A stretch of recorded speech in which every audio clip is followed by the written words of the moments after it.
Hello everyone, welcome to the online classes of IACME concept classes।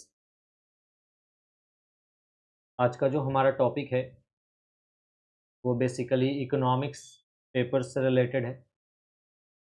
Economics के micro economics portion को हम लोग करेंगे और ये हमारा चैप्टर नंबर 1 है। फर्स्ट चैप्टर माइक्रो इकोनॉमिक्स का इंट्रोडक्टरी पार्ट है ये। इसको टोटल हम लोग 5 लेक्चर्स में कवर करेंगे। जो आज का ये लेक्चर है आपका, ये फर्स्ट लेक्चर है। फर्स्ट लेक्चर की जहाँ तक हम बात करें तो फर्स्ट लेक्चर में हम लोग जिन पॉइंट्स को डिस्कस करेंगे वो पॉइंट्स हैं, सबसे पहले बेसिक्स डिस्कस करने वाले हम लोग, जिसमें सबसे पहला टर्म इकोनॉमी के बारे में जानेंगे, इकोनॉमिक्स के बारे में जानेंगे एंड लास्टली हम लोग इकोनॉमिक सिस्टम को स्टडी करेंगे। साथ ही साथ उसके प्रॉस कॉन्स को भी डिस्कस करेंगे। तो बिना कोई टाइम वेस्ट किए हम लोग आज का लेक्चर स्टार्ट करेंगे। लेक्चर स्टार्ट करने से पहले फ्यू पॉइंट्स जो हम आपको बता दें वो ये कि इकोनॉमिक्स सब्जेक्ट जो आप पढ़ रहे हो, जहाँ कहीं से भी बैठ के कवर अप कर रहे हो, जो भी पॉइंट्स डिस्कस होंगे थ्योरी में, वो इन्फॉर्मेशन आपको याद होना चाहिए। हर थ्योरी पेपर के लिए ये बात वैलिड है। जितने इन्फॉर्मेशंस आपको जिस क्लास में डिस्कस हुए हैं उनको आपको उस क्लास के जस्ट बाद सेम डे कवर अप कर लेना है। सेम डे में आप जब कवर अप करेंगे तो वो चीज़ें रिवाइज होंगी फर्स्ट टाइम। ज़रूरी नहीं है कि वो आपको याद हो जाए, क्योंकि याद रखने के लिए किसी भी सब्जेक्ट में कोई भी पॉइंट्स याद रखने के लिए साइंटिफिक तरीका है कि आपको उसको रिवीजन करना पड़ता है at least 2 to 3 times, depending upon कि आपकी मेमोरी कैसी। तो हम चाहेंगे कि आप इस चैप्टर को जब आप कवर अप कर रहे हैं रिकॉर्डेड लेक्चर से, अगर इसके नोट्स आपके पास ऑलरेडी अवेलेबल है पीडीएफ के फॉर्मेट में, पॉइंट्स नोट करने की ज़रूरत नहीं है। और अगर नोट्स अवेलेबल नहीं है तो आप एक पेन और पेपर लेकर के साथ में बैठिएगा वीडियो लेक्चर्स देखने से पहले, और जो भी पॉइंट्स यहाँ पर डिस्कस होंगे उन पॉइंट्स को आप नोट डाउन कर लीजिए। लेक्चर फिनिश होने के जस्ट बाद आप उन पॉइंट्स को 5 मिनट रिकॉल कर लीजिए, 5 to 10 मिनट्स में कि क्या क्या आपने पढ़ा है। Close your eyes and realise कि क्या क्या आज डिस्कशन में आया।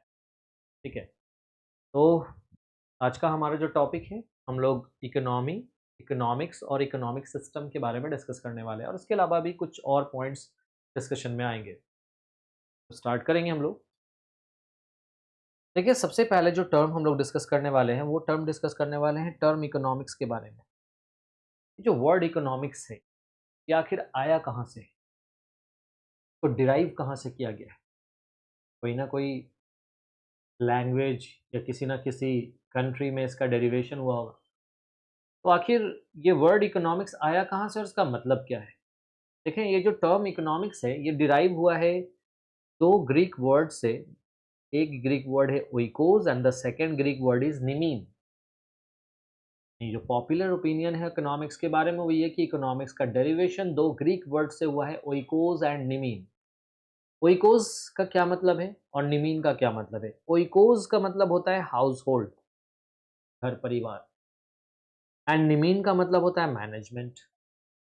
तो इसका मतलब ये हो रहा है कि ये जो वर्ड इकोनॉमिक्स में अगर हम ओइकोस और निमीन को मिला दें तो बनता है हाउस होल्ड मैनेजमेंट। इसका मतलब ये हुआ कि इकोनॉमिक्स का मतलब ये निकल के आ रहा है that it means house hold management. House hold को मैनेज करना ये इकोनॉमिक्स का है। तो ये तो बात होगी कि इकोनॉमिक्स वर्ड डिराइव कहाँ से हुआ। ऑब्जेक्टिव के तौर पे आप इन्फॉर्मेशन याद रख लीजिएगा कि 2 ग्रीक वर्ड से डिराइव हुआ है, ओइकोस और निमीन। ओइकोस का मतलब है हाउस होल्ड एंड निमीन का मतलब है मैनेजमेंट। आगे चलेंगे हम लोग। सबसे पहले इस टर्म का इस्तेमाल किया किसने। डॉक्टर मार्शल ने सबसे पहले इस टर्म का इस्तेमाल करा है 1980 में, 1980 में। और जिस बुक में उन्होंने इस नाम को, इकोनॉमिक्स वर्ड को यूज किया है, उस बुक का नाम है प्रिंसिपल्स ऑफ इकोनॉमिक्स। बुक की हेडिंग ही है प्रिंसिपल्स ऑफ इकोनॉमिक्स। आज भी ये फेमस बुक है, आप इसको स्टडी कर सकते हैं लेकर।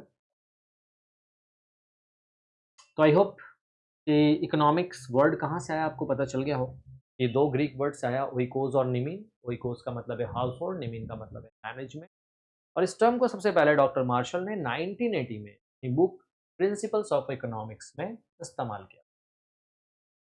आगे चलेंगे, इकोनॉमी।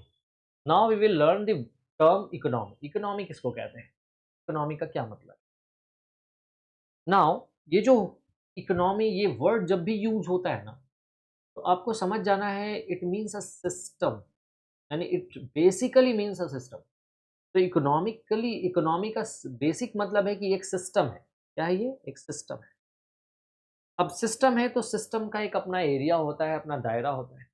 तो इकोनॉमी एक ऐसा सिस्टम है जो एक पर्टिकुलर एरिया में स्प्रेड होता है, फैला हुआ होता है, जहाँ से हमें ये पता लगता है कि उस एरिया के लोग किस तरीके से अपनी अर्निंग कर रहे हैं, उस एरिया के लोग अपनी लाइवलीहुड को कैसे अर्न कर रहे हैं, उस एरिया के लोगों की इकोनॉमिक एक्टिविटीज़ क्या-क्या हैं और इकोनॉमिक एक्टिविटीज़ किस लेवल पे चल रही हैं। ये है इकोनॉमी का मतलब।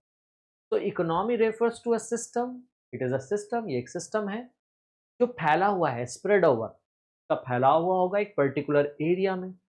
जिस एरिया तक उस सिस्टम का फैलाव है, उस एरिया में आपको पता चलेगा, it will reveal the nature and level of economic activity. यहाँ से क्या पता चलना है, nature and level of economic activities. Economic activities क्या क्या वहाँ पे परफॉर्म हो रहा है, क्या एग्रीकल्चर हो रहा है, इंडस्ट्रियल एक्टिविटीज परफॉर्म हो रहा है, ये सर्विस सेक्टर परफॉर्म हो रहा है, एंड साथ ही साथ उसके लेवल्स क्या है, एग्रीकल्चर कितना परसेंट परफॉर्म हो रहा है, इंडस्ट्रीज में कितने परसेंट पार्टिसिपेशन है, एंड सर्विस सेक्टर में कितना पार्टिसिपेशन है। तो nature and level of economic activities उस एरिया का पता लगता है। शॉर्ट में कहा जाए तो एक्चुअली में ये शो करता है कि how the people of the concerned area earn their living. उस सिस्टम में रह रहे लोग अपनी लाइवलीहुड कैसे अर्न कर रहे हैं। अगर हम किसी इकोनॉमी को कहते हैं कि एग्रेरियन इकोनॉमी है, द वर्ड एग्रेरियन क्या मतलब हुआ कि ज़्यादातर लोग अपनी लाइवलीहुड एग्रीकल्चर के थ्रू अर्न कर रहे हैं, यानी उनका डायरेक्ट और इनडायरेक्ट अर्निंग कहाँ से आ रहा है, agriculture. That is the reason वहाँ पे ये वर्ड यूज हुआ है, एग्रेरियन इकोनॉमी। आई होप की बात समझ में आई हो। आगे चलेंगे हम लोग। इकोनॉमी उस सिस्टम को कह रहे थे, एक पर्टिकुलर एरिया में स्प्रेड रहता है, जिससे हमें पता चलता है कि नेचर एंड लेवल जो उस इकोनॉमिक एरिया में परफॉर्म करा जा रहा है, उस एरिया में परफॉर्म किया जा रहा है, वो क्या क्या है। साथ ही साथ शॉर्ट में कहा जाए तो उस एरिया के लोग अपनी लाइवलीहुड किस तरीके से अर्न कर रहे हैं, हमें ये पता चलता है। तो ये तो बात हो गई इकोनॉमी के बारे में। आगे चलेंगे हम लोग, अब बात कर लें क्लासिफिकेशन ऑफ इकोनॉमी। इकोनॉमी, ये जो इकोनॉमी है यानी एक सिस्टम, इस सिस्टम को हम कितने हिस्सों में डिवाइड कर सकते हैं, कितनी कैटेगरीज में डिवाइड कर सकते हैं। तो जो पॉपुलर क्लासिफिकेशन, बेसिकली जो क्लासिफिकेशन अगर हम बात करेंगे इकोनॉमिक सिस्टम का, तो ब्रॉड मेनली दो ही क्लासिफिकेशन, मेन क्लासिफिकेशन है टू, दो एक्सट्रीम्स। एक है सोशलिज्म और एक है कैपिटलिज्म। दो टाइप का इकोनॉमिक सिस्टम है। एक ऐसा सिस्टम जिसमें सारे के सारे इकोनॉमिक डिसीजन पूंजीपति लोग ले रहे हैं, कैपिटलिस्ट लोग ले रहे हैं, and those decision are based on market. और ये सारे के सारे डिसीजन किस पे बेस्ड हैं, मार्केट पे, मार्केट के डिमांड और मार्केट के सप्लाई के आधार पे आधारित है। तो ऐसे सिस्टम को कहा जाता है capitalist economy, free economy, laissez faire economy, market economy. इन चार नामों से हम इसको जानते हैं। दूसरी तरफ है सोशलिज्म, जिसको आप सेंट्रली प्लान्ड इकोनॉमी भी कहते हैं, सोशलिस्ट इकोनॉमी भी कहते हैं। ये दो एक्सट्रीम है इकोनॉमिक सिस्टम का, दो एंड, राइट एंड लेफ्ट, ठीक है ना, राइट एंड लेफ्ट।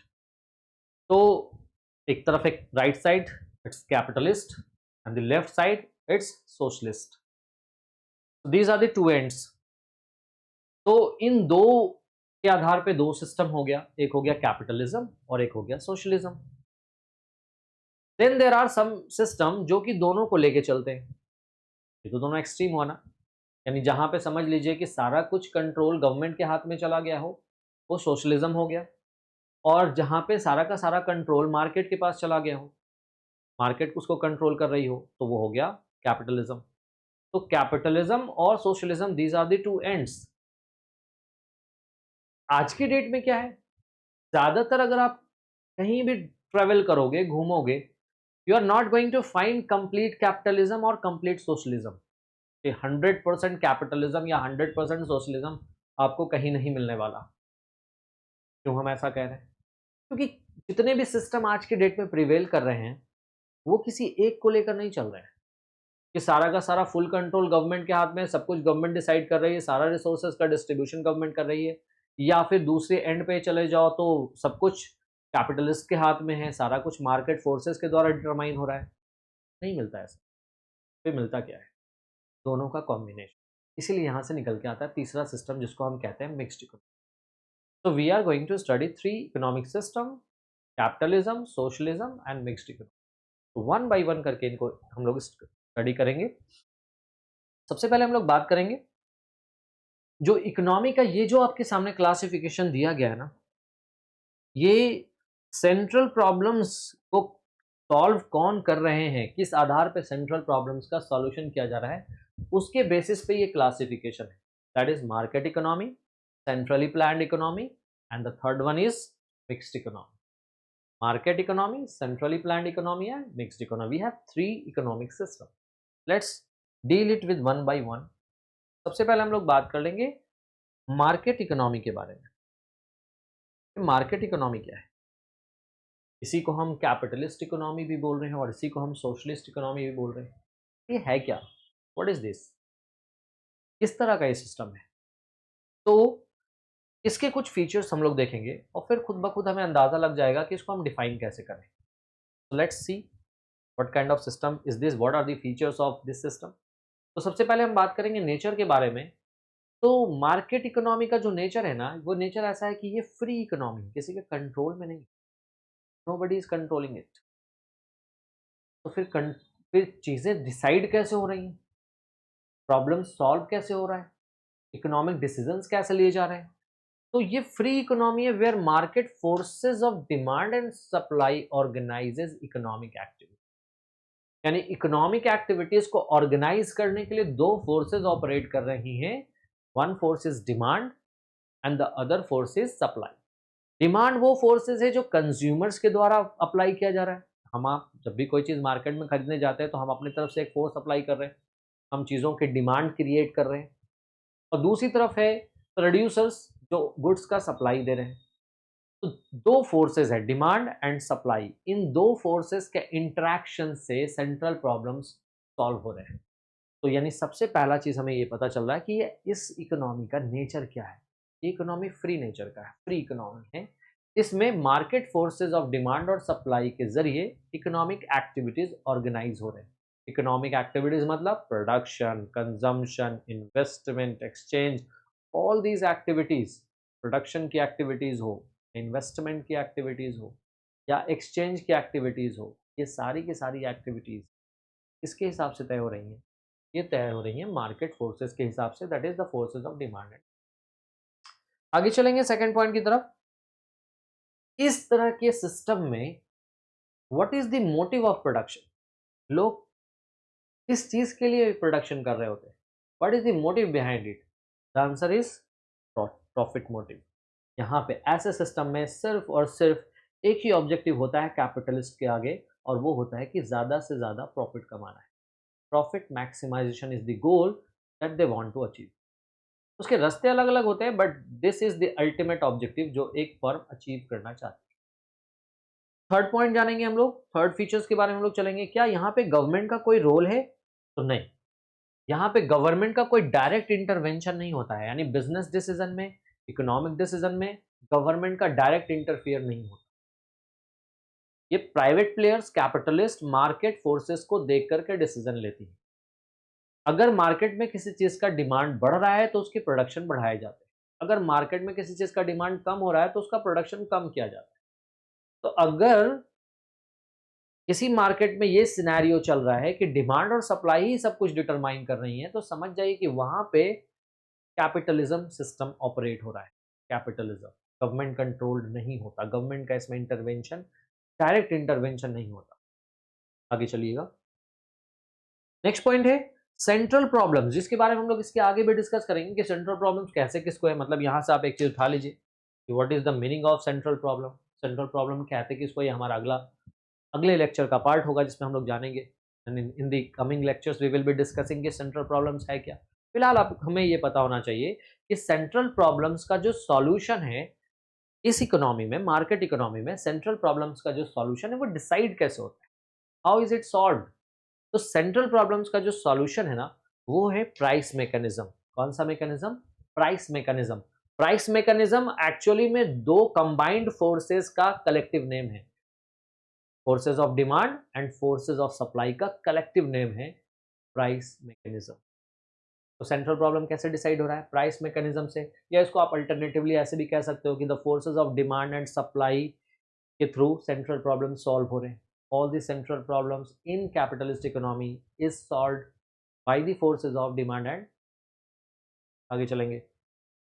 कंपटीशन की बात कर ले तो ये जो सिस्टम है ना, ये सिस्टम सबसे ज्यादा कॉम्पिटिटिव होता है, सबसे हाईली कॉम्पिटिटिव सिस्टम है ये। यहाँ पे कंपटीशन एग्जिस्ट करता है, जहाँ पे चीजों का डिमांड बढ़ रहा होगा ना, आप देखेंगे वहां पे नए नए प्लेयर्स इंटर करेंगे। जिन चीजों में हाई प्राइस रियलाइज हो रहा है, डिमांड ज्यादा है, तो ऑब्वियसली बात है जिस मार्केट में चीजों की डिमांड ज्यादा होती है उस मार्केट में आप देखेंगे हाई प्राइस प्रिवेल करता है। और अगर प्राइस हाई प्रिवेल कर रहा है तो वो मार्केट फॉर्म ऐसा हो गया जहां पे प्रॉफिट ज्यादा है। तो प्रॉफिट अगर ज्यादा है तो ज्यादा से ज्यादा प्लेयर उस मार्केट में इंटर करना चाहेंगे, because profit is the driving force there. तो होगा क्या? जाहिर सी बात है कि अगर एक ऐसा बिजनेस वेंचर जो कि बहुत हाईली डिमांडेड है, वहां पे आप देखेंगे धीरे धीरे धीरे धीरे कंपटीशन बढ़ता चला जाए। तो हाईली कॉम्पिटिटिव मार्केट फॉर्म होते हैं ये। ओनरशिप ऑफ रिसोर्सेज की बात करें, यानी रिसोर्सेज के कंट्रोल, रिसोर्सेज का ओनरशिप किनके पास होता है? तो it is the private player जिनके पास ओनरशिप होती है रिसोर्सेज। रिसोर्सेज का ओनर्स कौन होता है? The private players are the owners of the resource. I hope की बात समझ में आई हो। चलें आगे। मार्केट इकोनॉमी तो आप समझ गए। अच्छा, मार्केट इकोनॉमी हम सब समझ गए तो इसके फीचर्स तो हम लोगों ने देख लिया। फीचर्स देख के हमें अंदाजा लग गया होगा कि इस सिस्टम में कहा जाता है ऐसा कि रिसोर्सेज का बेस्ट पॉसिबल यूटिलाइजेशन होता है। इस सिस्टम के बारे में ये भी कहा जाता है कि ये सिस्टम ऐसा है कि इकोनॉमिक प्रॉब्लम को ऑटोमेटिकली सॉल्व कर लेता है। ये सिस्टम ऐसा है जहाँ पे ये माना जाता था कि इस सिस्टम में किसी भी तरीके का प्रॉब्लम जो एग्जिस्ट करेगा वो शॉर्ट लिव्ड होगा और मार्केट खुद ब खुद सिचुएशंस को करेक्ट कर लेंगी। ये जो सिस्टम है यहाँ पे डेवलपमेंट बहुत तेजी से होता है। लेकिन तो सब अच्छी अच्छी बातें होंगी, पॉजिटिव पॉइंट्स होंगे, नेगेटिव पॉइंट्स क्या है? तो कैपिटलिस्ट सिस्टम में रिसोर्सेज का मिसयूज होने के चांसेस ज़्यादा रहते हैं। जहाँ पे डिमांड तेजी से बढ़ा वहाँ पे सारे लोग मार्केट में एंटर कर गए, प्रोडक्शन खूब सारा कर लिया, और ऐसा सिचुएशन भी बन सकता है कि वेस्टेज ऑफ रिसोर्सेज हो जाए। हाँ, जिस हिसाब से प्रोडक्शन हो गया हो उस हिसाब से फिर डिमांड फर्दर ना बढ़ पाए, पॉसिबिलिटी ये भी होती है। तो रिसोर्सेज के एक्सप्लॉइटेशन के चांसेस रहते हैं। Exploitation of resources is the negative point in this system. Demerits आप कह लीजिए, लिमिटेशंस कह लीजिए। दूसरा, इनइक्वालिटी ऑफ डिस्ट्रीब्यूशन देखने को मिलता है। जिनके पास खरीदने की क्षमता है उन्हीं को ध्यान में रख के प्रोडक्शन करा जा रहा था, और जिनके पास परचेजिंग कैपेसिटी नहीं है उनको ध्यान में नहीं रखा जाता, उनके लिए शायद प्रोडक्शन भी ना हो। तो ऐसे सिस्टम में खतरा ये होता है कि the gap between rich and poor increases. अमीर और गरीब के बीच का जो फर्क है ना वो बढ़ जाता है। ये प्रॉब्लम क्रिएट। तो यहाँ से आप मेरिट्स और डिमेरिट्स भी निकाल सकते हैं। क्वेश्चन में जरूरी नहीं कि सिर्फ मार्केट सिस्टम का फीचर्स या डेफिनेशन पूछा जाए, मेरिट्स और लिमिटेशन भी पूछे जाते हैं, जिसको हमने यहाँ पे आपके सामने रख दिया, डिस्कस कर लिया। ठीक है। एक क्वेश्चन जब आप घर पे बैठ के रिवीजन कर रहे हो, दोबारा से स्टडी कर रहे हो, बुक पढ़ रहे हो, तो इस सिस्टम के बारे में आप उसके एडवांटेजेस डिसएडवांटेजेस को भी लिस्ट डाउन कर लें, जिसको आप मेरिट्स एंड डिमेरिट्स या मेरिट्स एंड लिमिटेशंस भी हम लोग बोलते हैं। अब देखो उसके बाद हम लोग जो दूसरा इकोनॉमिक सिस्टम है जिसको हम लोग कहेंगे सेंट्रली प्लान्ड इकोनॉमी, जिसको सोशलिस्ट इकोनॉमी भी कहते हैं। ये अदर एक्सट्रीम है। हमने बताया right side capitalist and the left side it's socialist, socialist economy. ये जो सेंट्रली प्लान्ड इकोनॉमी या सोशलिस्ट इकोनॉमी इसको कहा जा रहा है, नाम से ही आपको क्लियर होगा that there is some authority that is planning the decision, that is taking the decision, है ना? तो ये सेंस निकल रहा है। अब देखें इसके नेचर को देख लीजिए। It is a planned economy, ये भी एक प्लान्ड इकोनॉमी है, वेयर गवर्नमेंट और central authority of the company plans all the important economic activities like production, exchange, investment वगैरह। यानी just opposite to that of capitalism. Capitalism के just opposite ये situation आ गया। कैपिटलिज्म में सब कुछ मार्केट ओरिएंटेड है, सब कुछ डिमांड और सप्लाई बेस्ड है। यहाँ ऐसा नहीं। यहाँ पे गवर्नमेंट या कह लीजिए कोई सेंट्रल पावर या सेंट्रल अथॉरिटी जो है वो इकोनॉमी के सारे इंपॉर्टेंट इकोनॉमिक एक्टिविटीज की प्लानिंग करती है। कितना कौन सी चीज़ें प्रोड्यूस होंगी, कितने क्वांटिटीज़ में प्रोड्यूस होंगी, उनका डिस्ट्रीब्यूशन कैसे होगा, उनको प्रोड्यूस करने के लिए कौन सी टेक्नोलॉजी यूज़ होंगी, इनोवेशन कैसे होना है, रिसोर्सेज कैसे बढ़ाई जाएंगी। Every single decision is taken by the central authority of the country. Clear है? ये तो हो गया इसके नेचर के बारे में। आगे चलेंगे। यहाँ पे जिस तरीके से कैपिटलिज्म में आपको उस समय बताया गया होगा कि what is the motive of production, profit, right? तो क्या सोशलिज्म में प्रॉफिट मोटिव है? नहीं, सोशलिज्म जस्ट अपोजिट है। यहाँ पे social welfare is the main motive. What is the main motive? Social welfare, यानी सामाजिक भलाई, समाज का भला हो। इंडिविजुअल बेनिफिट से ज्यादा इंपॉर्टेंस यहाँ पे किसको दिया जा रहा है? Collective benefit. कलेक्टिव बेनिफिट को यहाँ पे सुपीरियरिटी दी जा रही है। सोशल वेलफेयर होना चाहिए, सबके लिए प्रोडक्शन हो, everyone gets the due advantages. आगे चलेंगे। रोल ऑफ गवर्नमेंट की बात कर ले। गवर्नमेंट का क्या रोल है? तो यहाँ पे गवर्नमेंट का मेन रोल है, डायरेक्ट रोल है। गवर्नमेंट की इन्वॉल्वमेंट डायरेक्ट है यहाँ पे, क्योंकि सारे के सारे डिसीजंस तो गवर्नमेंट को ही लेना है, सारे के सारे डिसीजंस तो उसी सेंट्रल अथॉरिटी को लेना है। चाहे वो प्रोडक्शन का डिसीजन हो, कौन सा गुड्स प्रोड्यूस होगा, कितनी क्वांटिटी में प्रोड्यूस होगा, किस टेक्नोलॉजी का इस्तेमाल करेंगे, है ना, और उन गुड्स का डिस्ट्रीब्यूशन कैसे करा जाएगा, इनकम जो जनरेट हुआ उसको डिस्ट्रीब्यूट कैसे किया जाएगा, ये सब का सब डिसीजन गवर्नमेंट के द्वारा लिया जाता है। आगे चलेंगे। सेंट्रल प्रॉब्लम्स का जो सॉल्यूशन है ये कैसे सॉल्व होता है, यानी इकोनॉमी का जो भी सेंट्रल प्रॉब्लम है, what to produce, how to produce, for whom to produce, these are the basic problems of an economy, basic central problems of an economy. इन प्रॉब्लम्स का सॉल्यूशन सोशलिज्म में, सोशलिस्ट इकोनॉमी में कैसे होता है?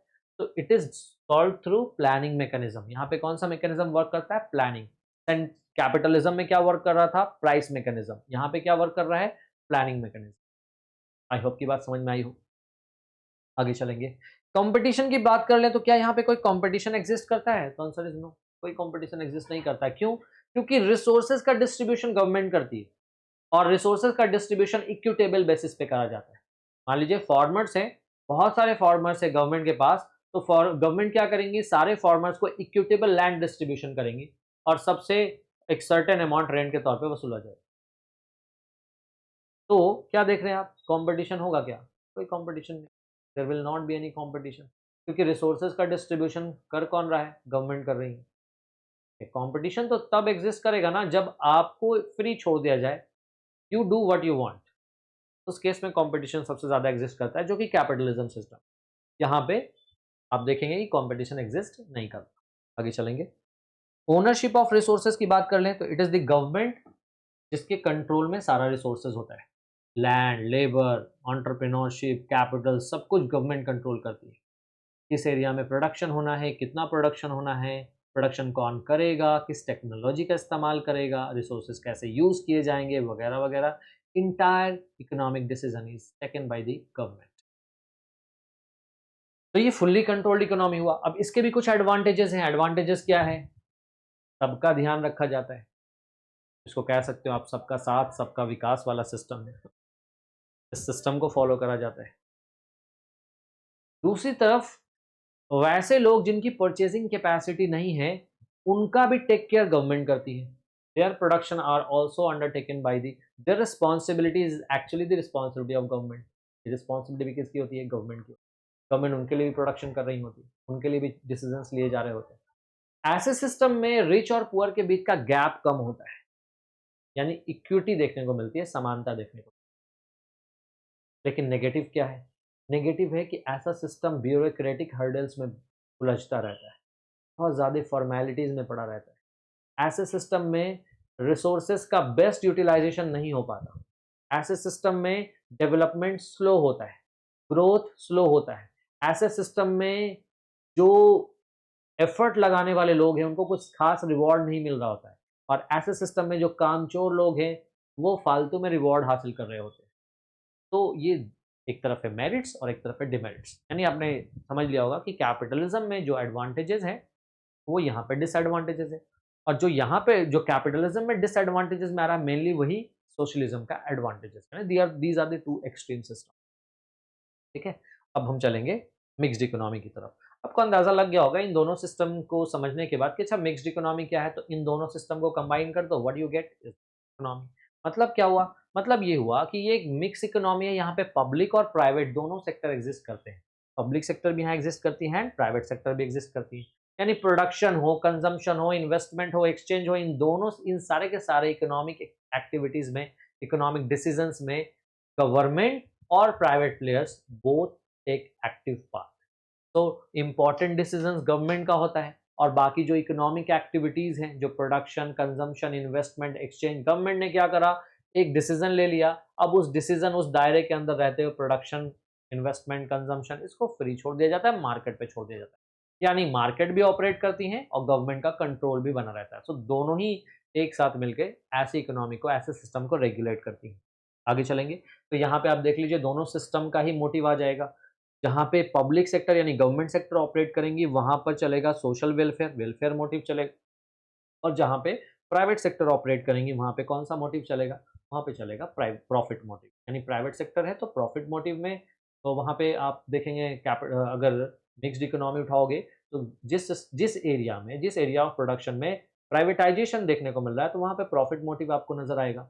और जिस एरिया में गवर्नमेंट डिसीजन मेकिंग कर रही है, गवर्नमेंट कंट्रोल चीज़ें हो रही हैं, वहाँ पे आपको वेलफेयर मोटिव ज़्यादा आगे दिखेगा। आगे चलेंगे, गवर्नमेंट का रोल, तो गवर्नमेंट पब्लिक सेक्टर की जहाँ तक बात है, यानी जो चीज़ें गवर्नमेंट की ही हैं, तो उसपे गवर्नमेंट का फुल कंट्रोल होता है। लेकिन जहाँ तक बात करेंगे प्राइवेट सेक्टर का, तो प्राइवेट सेक्टर का के ऊपर गवर्नमेंट का फुल कंट्रोल नहीं होता, पार्शियल कंट्रोल होता है। पॉलिसी बना के पार्शियल कंट्रोल करने की कोशिश करती है गवर्नमेंट। यानी फ्रीडम भी दिया जाता है और रेगुलेट भी किया जाता है। आगे चलेंगे, solution to central problems. Central problems को कैसे सॉल्व करा जाता है? तो सेंट्रल प्रॉब्लम्स को, इकोनॉमी के सेंट्रल प्रॉब्लम्स को सॉल्व करने के लिए प्लानिंग मैकेनिज्म और प्राइस मैकेनिज्म दोनों ही वर्क करती हैं। जहाँ पे गवर्नमेंट ओरिएंटेड चीज़ें हैं, जहाँ पे पब्लिक सेक्टर है, वहाँ पे प्लानिंग मैकेनिज्म काम करेंगी। और जो सेक्टर प्राइवेट सेक्टर है, वहाँ पे आपको प्राइस मैकेनिज्म ऑपरेट होते हुए दिखेगा, यानी कि डिमांड और सप्लाई फोर्सेस ऑपरेट होते हुए दिखेंगे। आगे चलेंगे, कंपटीशन की बात करेंगे, तो जहाँ प्राइवेट सेक्टर होंगी, वहाँ पे कंपटीशन होगा। चूंकि मिक्स्ड इकोनॉमी में दोनों सेक्टर को एग्जिस्ट करती हैं, तो इसलिए प्राइवेट सेक्टर में आपको कंपटीशन देखने को मिलेगा, पब्लिक सेक्टर में कंपटीशन देखने को नहीं मिलता। ओनरशिप ऑफ रिसोर्सेज की बात कर लो, यानी जो भी रिसोर्सेज हैं, लैंड, लेबर, कैपिटल, एंटरप्रेन्योर्स, यहाँ पे जो रिसोर्सेज की बात कर लें, तो दोनों तरह का ओनरशिप है, गवर्नमेंट भी और प्राइवेट भी। यानी रिसोर्सेज गवर्नमेंट के पास भी होंगी, रिसोर्सेज प्राइवेट लोगों के पास भी होंगी, यानी बोथ विल को एग्जिस्ट टुगेदर। तो ये था हमारा मिक्स्ड इकोनॉमी के बारे में। मिक्स्ड इकोनॉमी, हालांकि ऐसा कहा जाता है कि ये सिस्टम असल में इस बात को ध्यान में रख के अडॉप्ट किया जाता है कि इसमें दोनों का ही एडवांटेज लिया जाए। सोशलिज्म के भी एडवांटेज को ले लिया जाएगा, कैपिटलिज्म के एडवांटेज को भी लिया जाएगा। यानी ऐसे सिस्टम में डेवलपमेंट भी फास्ट होगा और सोशल वेलफेयर भी साथ साथ चलता रहेगा। गरीब लोगों का भी ध्यान रखा जाएगा, इक्विटी भी बना के रखी जाएगी, यानी समानता भी लाया जाएगा। इकोनॉमिक इक्विटी की बात कर रहे हैं तो, और साथ ही साथ डेवलपमेंट भी फास्ट होगा, अनलाइक कैपिटलिज्म, क्योंकि प्राइवेट सेक्टर बहुत सारे वर्क को अंडरटेक करेंगी। तो ये मिक्स्ड इकोनॉमी के बारे में ऐसा कहा जाता है। और आजकल का अगर हम इसके थोड़े से ऊपर बढ़ जाएँ, तो मिक्स्ड इकोनॉमी के ज़्यादातर जो आपको सिस्टम आज के डेट में आपको देखने को जो मिलेगा, वो है मिक्स्ड इकोनॉमी। लेकिन मिक्स्ड इकोनॉमी का मतलब आपको ये नहीं समझना है कि आप कोई भी कंट्री घूम जाओ, जैसे इंडिया की बात कर लें या फिर चाइना की बात कर लें या फिर यूएस की बात कर लें, ये सारे के सारे मिक्स्ड इकोनॉमी सिस्टम हैं। लेकिन जब आप यूएस जाओगे ना, तो वहाँ पे मेजर रोल इकोनॉमिक एक्टिविटीज़ में प्राइवेट प्लेयर्स का है।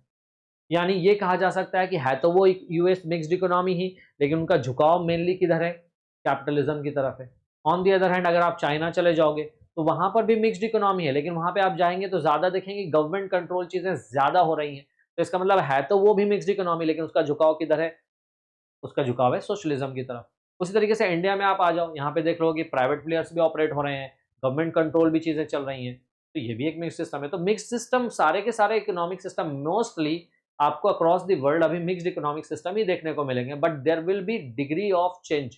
कहीं पे कैपिटलिज्म का डिग्री ज़्यादा होगा, कहीं पे सोशलिज्म की डिग्री ज़्यादा होगी।